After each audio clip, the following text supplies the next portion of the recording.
baada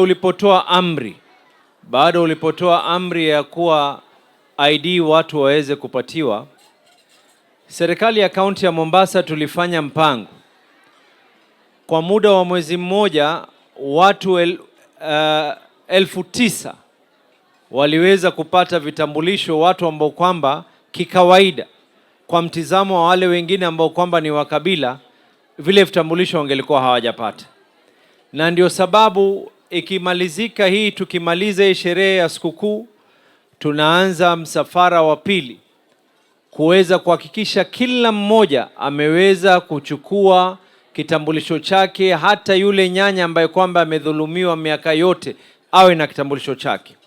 Baada ya kutoa kitambulisho, hizi sura zote na hizi unazoziona hapa isiwe ni hesabu zetu ni za nzige ya kuwa ni wengi lakini hatuhesabiki. Baada hapo tunaenda kuchukua kura sote sisi, na tutakumbuka kuweza kulipa fadhila pahali pa kulipwa fadhila.